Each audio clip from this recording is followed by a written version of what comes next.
podcast, also part of the school community for young Christian men. And part of this is we get to interview people who we would say are experts in some of our pillars. And one of them in this particular interview is going to be about the social aspect, because as men, we're also called to be leaders, and we need to have good communication skills and be able to interact effectively with family, friends, and whatever the Lord has us to do. So I'm with Mark Robinson, a good friend here at my church. And so, Mark, thank you for taking this time together. Thank you, Zeke. Good to see you this morning. Yes, and it's been a while. Very busy guy, but we worked something out. So thank you for doing that with me. And we're just going to jump right into it. Got a lot of questions that I'm going to feel like that could be very beneficial for us. So I'm going to just start off with just kind of introduce. We got a lot of guys, most of them, but we have a lot of guys who've never met you, who are out of state. So kind of maybe give a little brief summary, a little bit about yourself, what you do, and how communication relationships, building relationships is kind of important in your job. Sure. So I'm Mark Robinson. It's hard to define who you are, I guess, in a few sentences. I've been married for 20 years to my beautiful wife, Jamie. Three kiddos. The oldest is a senior this year, so that's definitely something that's very impactful in our world right now as we're heading into May. So I'm an external affairs manager for SWEPCO. SWEPCO is Southwestern Electric Power Company.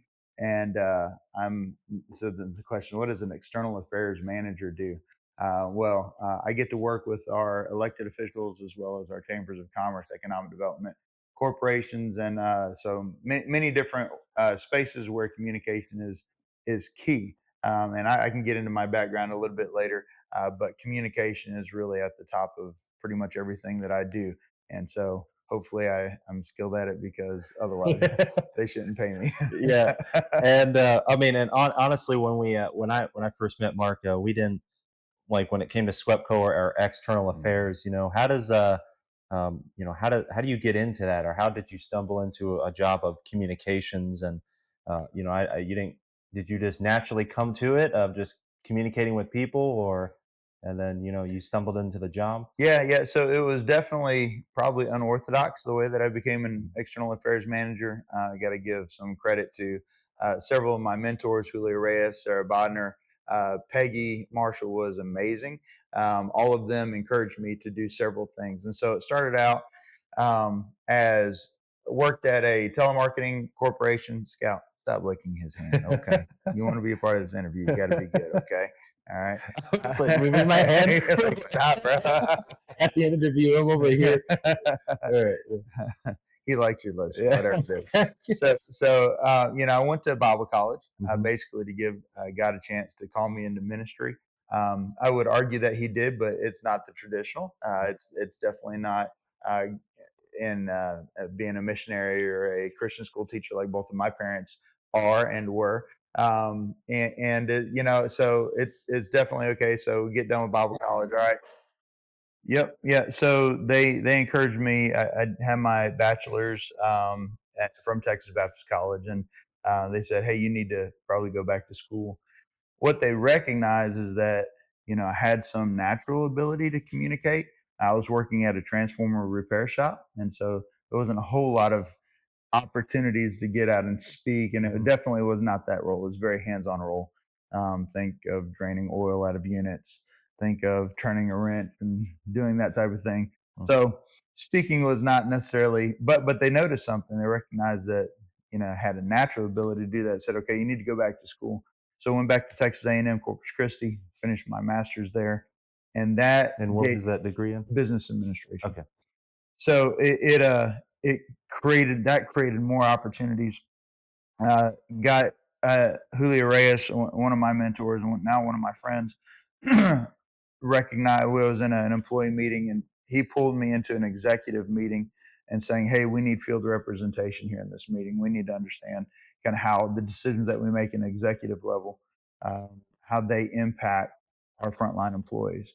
And really started putting me in those positions. And so God has definitely placed certain people in my life for training purposes, for mentoring purposes, and for hiring purposes. And so all that was definitely feel like God had just placed those people in my life at very specific times for me. Okay, sweet. Well, when it came to, and like you said, so when it came to, being in the meetings, and then you have to go down to the guys, I guess, working in the trucks on the line.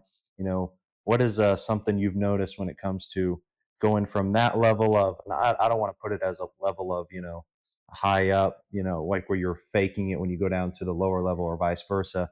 But like, what is something I mean, there's some people who don't know how to communicate when it comes to the average person maybe, and then when they go up to an executive level it's like, oh, I don't know how to handle that. Or they for a young guy who thinks, man, I could never be able to do that, what is something, I guess, you've learned along the way of talking to somebody like that, and then kind of maybe articulating in such a way down to the average guy who's working on the line. Yeah, that's a great question. So it's kind of bidirectional capabilities for conversation, right? The person that comes to mind for me is a guy named Charles Patton.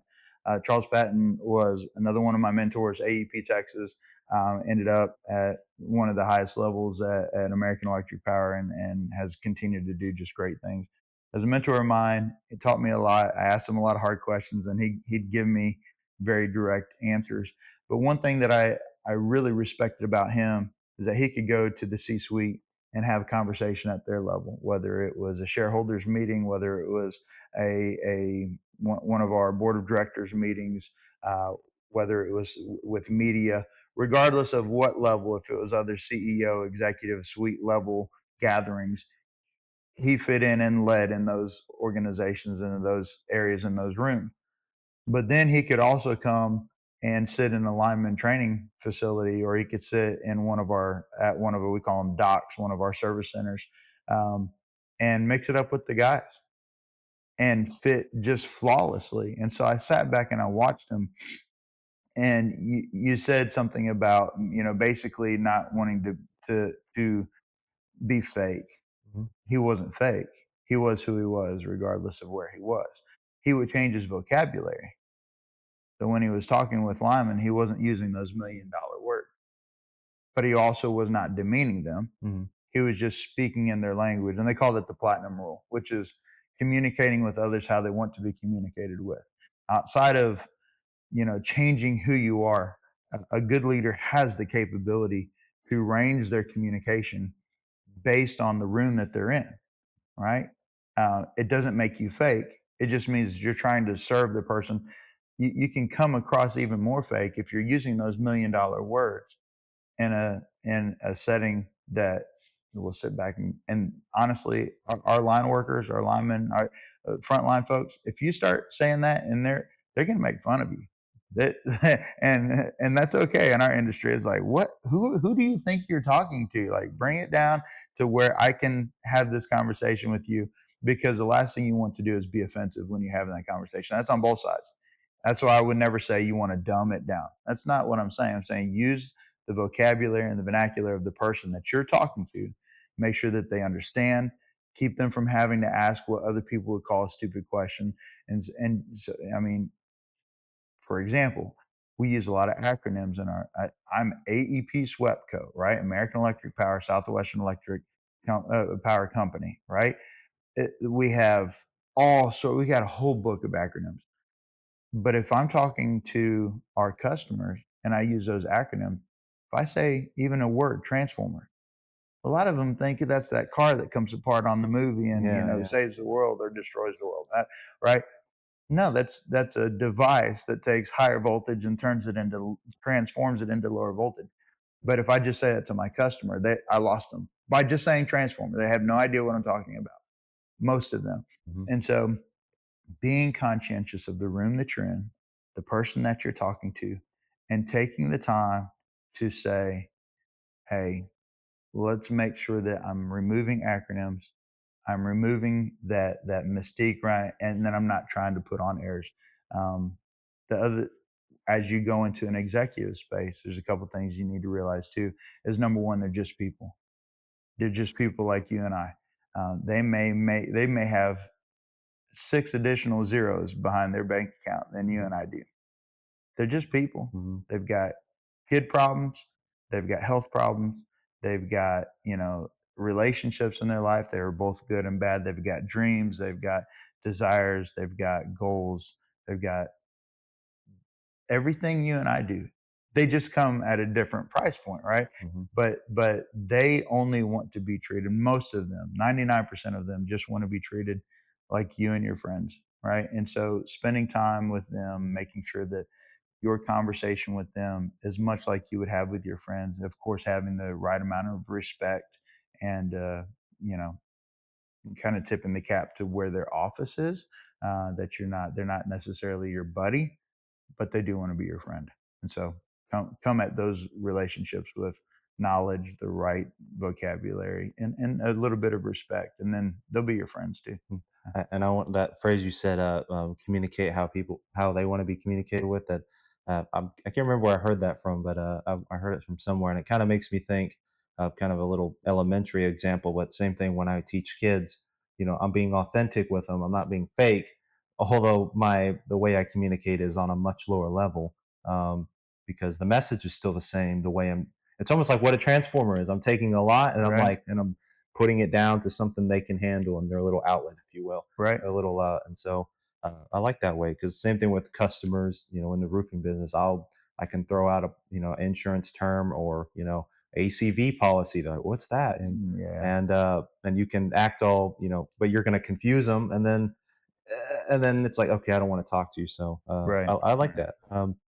So what are some uh, body language. So when it comes to body language, you're in meetings, and we'll probably get into maybe a little bit of I'll throw in body language and maybe how you're dressed, I guess, sure, appropriately. I guess overdressing or whatever the case, or underdressing, or just kind of being aware. So when it comes to body language and presenting yourself with okay, the executives or shareholders, and then you go to a lineman, or if a guy's in ministry or going to a job, what do you think a young man needs to be aware of when he's going to? I would say we're going to go with interviewing or to in a leadership role. As far as something a young man we're going to be doing, those are some things I think most of our guys are doing, either working a job now or trying to move up. A lot of them are in the places they're in that I've had conversations with. So when it comes to their body language and how they present themselves, is there anything that you've sure. noticed in the years? Well, I mean, so yeah, the world that I currently live in, we have a lot of events, and Mhm. there's Texas black tie. Well, what does that mean? Formal, actual black tie, tea party, business casual. There's all sorts of so number one is ask when you're going to go to an event or you're going to be in a room, ask somebody, hey, what's the dress code for this thing? If you've never been to one, or do what I do. And I'm going to an event for the first time that's been in some type of arrangement for the past several years. Is the fourth time I go to their Facebook page and I look at the pictures from the last year and see what people are wearing, because you don't want to be underdressed for sure. If you have to lean on one side, be a little overdressed, but you also don't want to be the person that's wearing a tuxedo to working man's event. Yeah. You really don't want to be that person. Mm. You will lose the room on both sides. You also don't want to be the person in t-shirt when everybody else is in a tuxedo. And so, you want to represent, whether it's your company or your church or your organization, if it's a nonprofit organization, you want to represent them well. It's not as much about you representing yourself well as what are you there for? I've seen there was a guy in South Bend, Indiana, and it's interesting that this even came to mind here is an illustration of finding something that makes you stand out. It's okay. Mhm. There was a guy in Indiana. He worked with one of the elected officials' office. He wore green Converses everywhere. He was a Notre Dame fan. Wore bright green Converse shoes everywhere. Weddings, church, working out in. You'd never catch this guy without his green Notre Dame Converse, Chuck Taylors on, and it stuck out. But it wasn't tacky, it wasn't ugly, it was very professionally done, very well done. And that's something that can make you memorable. So whether it's red socks or green watch or white glasses or whatever, you can have a trademark. You can have something that makes you stick out. That's fine. Mhm. Just make sure that it's clean and make sure that it's, if it's for attention, just make sure that there's a purpose behind the attention, right? And yeah, body language going into a room, just being confident. You can tell when somebody is afraid of a room, and I think we'll probably get into that a little bit. But your how you're dressed or your attire is so much more than just the clothes that you put on. It's your attitude when you go into a room. And I look forward to having a little bit more of that conversation. But you're putting on more than just clothes. You're putting on a mindset of going into a room and saying, okay, this is going to be a good event. We're going to, go, whether it's network or building relationships, putting on a mindset while you're putting on the clothes. And so that's why you have to be comfortable, right? If I am not dressed appropriately for the event that I'm going to, Hmm. I am naturally going to be uncomfortable in that room.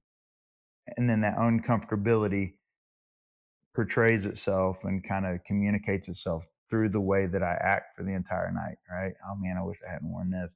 And it's just going to be in your mind. So, dressing appropriately is important. It's not the most important thing, and then your body language of showing people that you're interested is people can tell if you're listening to them or not. And I catch myself doing this all the time. I've never been diagnosed with ADHD, but I can tend to get a little squirrely, right? Hmm. Especially if I've been in a conversation for too long, start looking, and I can feel people feeling that from me. Like I'm looking, see who else is in the room, see what else is going on, as opposed to listening to them. And so just, yeah, make sure that you're focused on the conversation that you're having at the time. Yeah, and while we're at it, I'm gonna actually jump down because I like where that was we were going with that. So, an introverted person, well, maybe they say, yes, I'm a man. I'm going to be a leader of my house or family, or maybe in a job or some aspect. So when I, dress, maybe I do dress in the proper manner. I'm comfortable, but I still kind of lack confidence, when I do walk into a room. So I will say, for as long as I've known you, I think I don't. I'm still haven't. I mean, I pay attention to. There's two things I'll watch: is cars and people. I know what people drive, and I like to watch people. But I think I've That's fair. noticed, and maybe you can just say if it's natural, but when I see you walk, you usually hold your head up high, and not in a haha, I'm Mark Robinson, but more in a confident way. Even if you, I think when you came to our business, where we had a grand opening with Noble, Yeah. and you pulled up, and so I don't know if you knew anybody right off the gate when you walked up to our group.